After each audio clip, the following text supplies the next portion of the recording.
আমি ফাতেমা। আজ থেকে প্রায় 2 বছর আগে এই স্টোরিটা আমি আমার হুজুরের কাছ থেকে শুনেছিলাম। এটা তার সাথে ঘটা একটি সত্য ভৌতিক ঘটনা। অবশ্যই এই ঘটনাটা শুনে আমারই গায়ের লোম দাঁড়িয়ে গিয়েছিল। সো বেশি কথা না বাড়িয়ে ঘটনা চলে যাচ্ছি। আমি তার মতো করেই বলার চেষ্টা করছি। আমি এনামুল।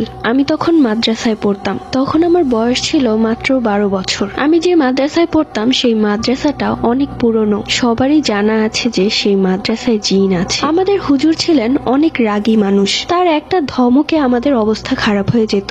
সবাই আমরা তাকে মেনে চলতাম। অবশ্য আগে আমি স্কুলে পড়তাম, কিন্তু হঠাৎ করে আমার মা মারা গেল আর বাবাকেও সবাই বলছিল আরেকটা বিয়ে করে ফেলতে। সবার কথায় বাবাও বিয়ে করে ফেললেন আর আমাকে মাদ্রাসায় ভর্তি করে দিলেন। মাদ্রাসায় আসার পর প্রথম দিকে 1 দিন 2 দিন পর পরই আমি বাড়িতে চলে যেতাম। বাবার জন্য কান্না করতাম, কিন্তু যখন দেখলাম বাবার আগের মতো নেই তখন থেকে ঠিক করলাম মাদ্রাসাতেই থাকবো, আর বাড়িতে যাব না। এমনিতে মাসে 1বার কি 2বার বাবা এসে দেখা করে যেতেন। আমাদের করা নিষেধ ছিল, রাতের বেলা একা একা বাথরুমে যাওয়া যাবে না। যদি যেতে হয় তাহলে সাথে করে কাউকে নিয়ে যেতে হবে। মাদ্রাসাতে আমার একটা বন্ধু ছিল, তার নাম ওয়াহিদ। অবশ্য ও সেই দিন ওর বাড়িতে চলে গিয়েছিল আর কোনো একটা কারণে আসেনি। ওয়াহিদ ছাড়া আমি কারোর সাথে ওরকম একটা কথা বলতাম না। তো রাত 12:30টার দিকে আমার বাথরুমে যাওয়ার প্রয়োজন হয়, কিন্তু আমি কাকে ডাক দিব? সবাই ঘুমাচ্ছে।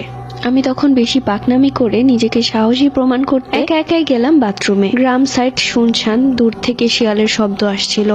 প্রথম আমার একটু ভয় করছিল, কিন্তু পরে আমি ভাবলাম এত ভয় পেয়ে কি হবে, বরং ভয়কে প্রশ্রয় দিলে আমি সামনে এগুতেই পারবো না। তো যাই হোক, আমি কোনো রকমে মাদ্রাসা থেকে বের হই। কিছু দূর হাঁটার পর একটা পাকা বাথরুম। এরপর আমি লাইট অন করে বাথরুমে যাই। এরপর বাথরুম থেকে আসার পথে আমি যখন মাদ্রাসার গেটে ঢুকবো, আমাদের মাদ্রাসার পাশেই একটা চাপকল আছে। আমি তখন দেখলাম যে আমাদের হুজুর সেই চাপকলে পানি চাপাচ্ছে আর আমার দিকে তাকিয়ে হাসছে আর হাত বাড়িয়ে আমাকে ডাকছে। প্রথমেই বলেছি আমাদের হুজুর অনেক বেশি রাগী।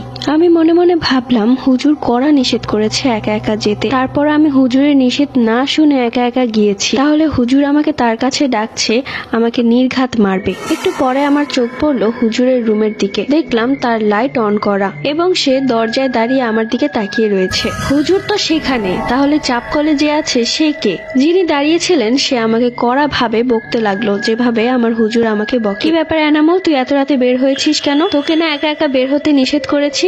আমি সঙ্গে সঙ্গে মাথা ঘুরিয়ে চাপকলের দিকে তাকালাম। তখন দেখলাম সেখানে কেউ নেই। আমার যেন পায়ের নিচ থেকে মাটি সরে গেল। মাথা ঘুরে সেখানে অজ্ঞান হয়ে পড়ে গেলাম। এরপর হুজুর আমার চোখে পানি ছিটা দেয় আর সব ছাত্ররাও ঘুম থেকে উঠে গিয়েছিল। এরপর হুজুর জানতে চাইলো কি হয়েছে। শুরু থেকে শেষ অবধি হুজুরকে আমি খুলে বললাম। সব শুনে হুজুর আমাকে দোয়া পড়ে ফু দিয়ে দিলেন আর বললেন একা একা বের হওয়া মোটেও ঠিক হয়নি। সো কেমন লেগেছে স্টোরিটা অবশ্যই কমেন্ট করে জানিয়ে দিও।